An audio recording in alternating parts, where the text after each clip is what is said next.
저는 서울에서 회화 작업을 하고 있는 이영욱입니다.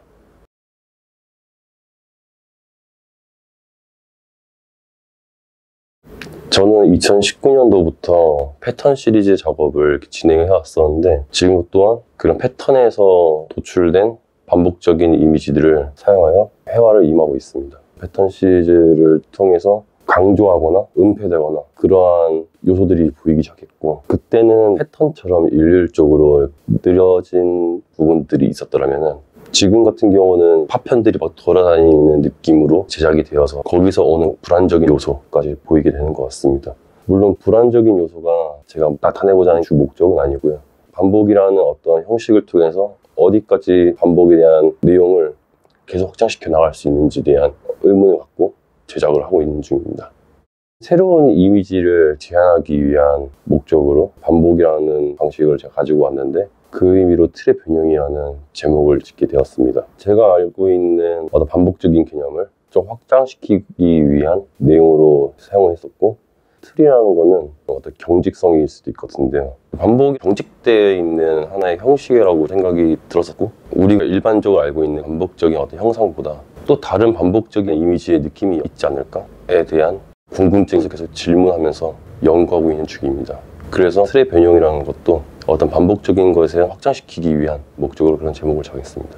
과거의 반복적인 흐름들을 봤었을 때, 예를 들어서 고대에서는 반복적인 것들을 장식적인 의미로 제작이 되었던 것 같고, 앤디 오월 같은 경우 사회적인 메시지를 전달하기 위한 어떤 반복적인 구성을 해왔었고, 쿠사마 아이 같은 경우는 자기의 강박적인 부분들을 반복적으로 이용해서 자기를 해소하기 위한 하나의 장치로 봤었던 것 같은데, 저 같은 경우는 과거의 어떤 반복적인 형식이나 요소들을 견줘서 봤을 때 좀 더 확장시킬 수 있는 부분들이 있겠다 싶어서 2019년도부터 패턴 시리즈가 시작됐던 것 같아요.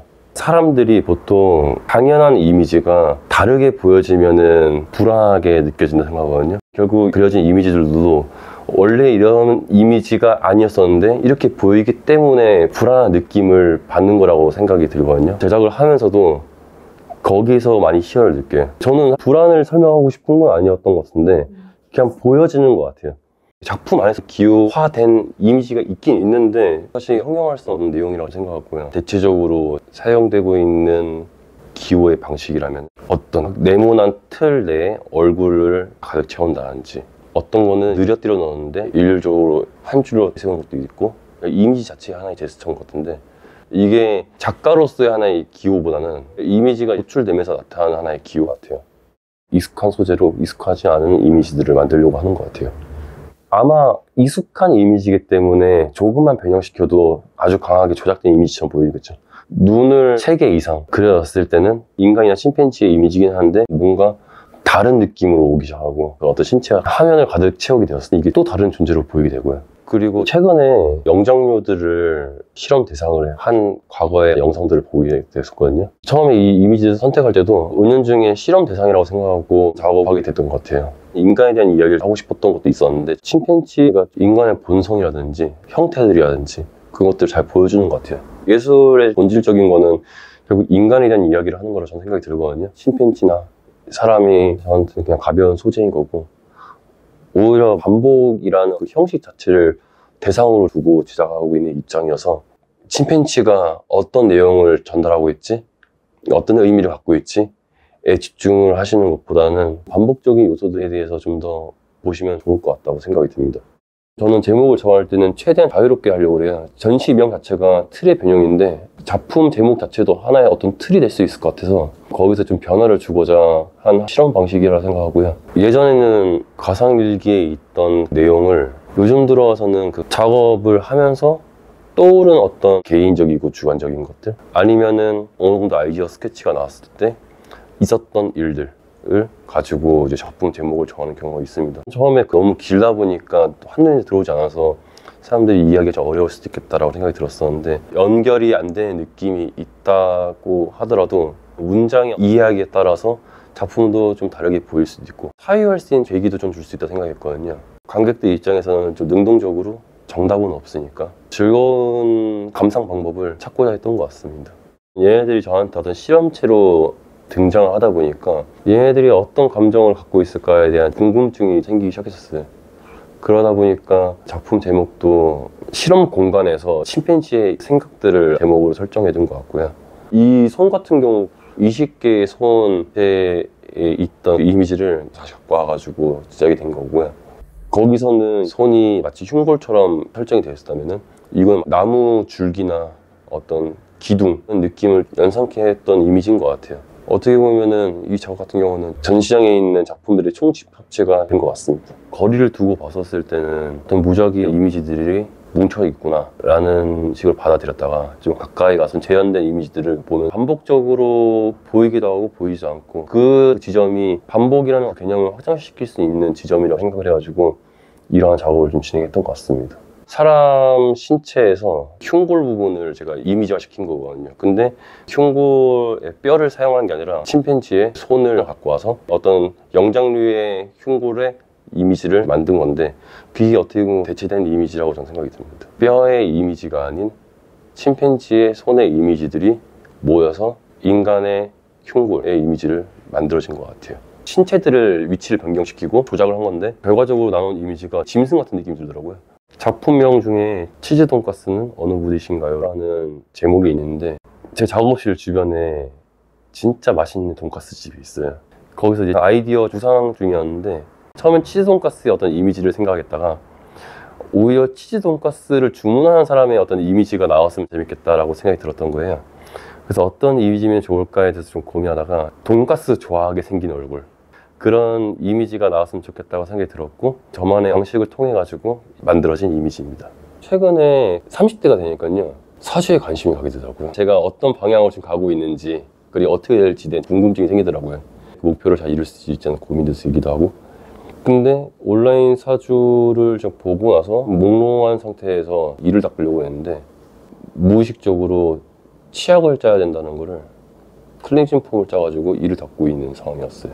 불안이라기 하기보다는 요즘 걱정이 많은 것 같은데 그 어떤 걱정을 통해서 모순적인 일들이 일어나는 것들 발견하게 되어서 그런 제목을 정해가지고 나름의 흥미로운 소재로 보여주기 위해서 했습니다. 살다 보면은 다들 무의식적으로 지갑을 안 챙겨 나온다든지 아침 출근을 해야 되는데 당연한 것을 못 챙긴다든지 그런 일들이 많잖아요. 그만큼 급박하게 삶을 대하면서 살다 보니까 자꾸 놓치는 것들이 있는데 저는 그 중에서 좀 재밌었던 일들을 갖고 와가지고 제목을 정하게 된 것 같습니다.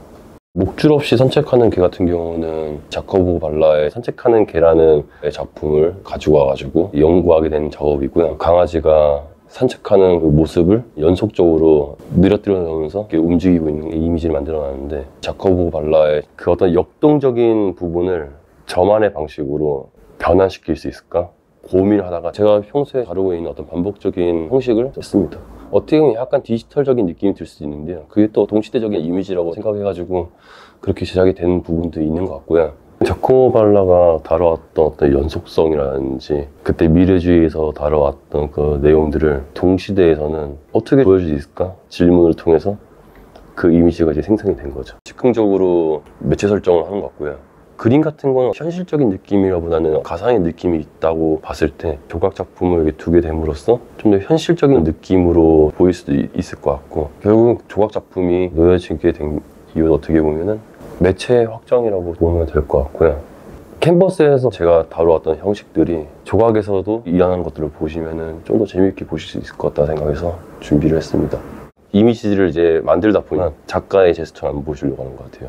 최대한 이미지의 책임을 다 물려고 하는 느낌이 있거든요. 에어브러쉬라는 도구를 사용한 이유도 최대한 작가가 개입이 되지 않은 느낌으로 제작을 하고 싶었고요. 물론 레디메이드 형식 자체가 이미 그런 식으로 만들어졌던 거지만은 페인팅에서는 어떻게 나올지에 대한 좀 고민도 있었던 것 같습니다. 작가가 왜 개입을 안 하려고 하지에 대한 부분을 한번 실험을 해보고 싶었어요. 예전 같은 경우는 에어브러쉬 효과가 마치 어떤 디지털적인 이미지로 보이는 것 같아가지고 사용했던 반면에 요즘 같은 경우는 분명히 제가 닿지 않았는데 이미지가 자꾸 드러나는 거 보면은 분사되는 그 느낌 자체가 재밌고요.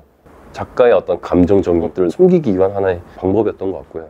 이전에는 매체의 확장성을 보고 항상 작업을 했었거든요. 예를 들어서 이전까지 평면에서 입체로, 그리고 다시 입체에서 평면으로, 이런 키워드를 갖고 작업을 해왔었는데, 이번에는 그거 내려놓고 페인팅 자체에 집중해보고자 하는 부분도 없잖아 있었고요. 전시 보는 걸 좋아하는데 많은 작가들이 회화에 확장할 수 있는 부분들을 계속 실험하고 있는 것들을 보고 있으면은 저도 거기서 막 욕망이 일어나고 나도 여기서 충분히 확장할 수 있겠다라는 생각도 막 들고 하다 보니까 이번 OCI 전시에서는 그러한 페인팅에 좀 더 집중을 해보고자 했던 마음이 컸던 것 같습니다.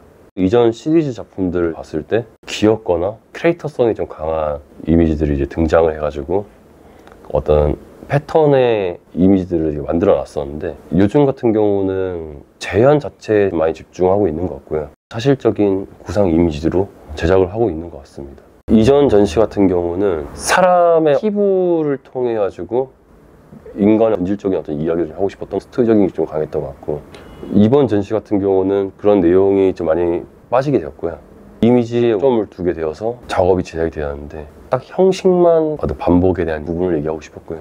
이렇게 좋은 전시 공간에서 제 작업을 보여드릴 수 있다는 것만으로도 정말 좋은 기회라 생각하고요. 특히 제가 지금 연구하고 있는 부분들을 발판이라 해야 될까요? 그런 상황을 만들어 주시니까 더 집중적으로 작업을 해야겠다는 생각까지 들었어가지고 좋습니다. 작가는 아이디어를 내고 이미지를 제작하고 어떤 결과물이 나오는데, 감상자 같은 경우는 작가가 제작했던 방식의 역순으로 감상할 수밖에 없단 말이에요. 그래서 어느 중간 지점에서는 만나야 된다 생각을 해요. 그리고 어떤 해석이 나온다는들 그것도 하나의 사유의 방식이라 저는 생각하기 때문에 편안하게 감상하셨으면 좋겠습니다. 지금 하고 있는 반복이라는 형식 당연히 끌고 갈 것 같고요. 우리가 지금까지 이성적으로 바라봤었던 것들을 약간 변형시키거나 조작해가지고 불완전한 느낌으로도 한번 만들어보고 싶은 것도 있고요. 어떤 형용할 수 없는 것들이 있을 텐데 언어가 아닌 시각적으로 제시를 할 수 있는 역량을 키워가지고 좋은 작업을 만들고 싶은 입장이기도 하고요. 그래서 다양한 경험을 해가지고 좋은 작업을 만들 수 있는 계기가 있었으면 좋겠습니다.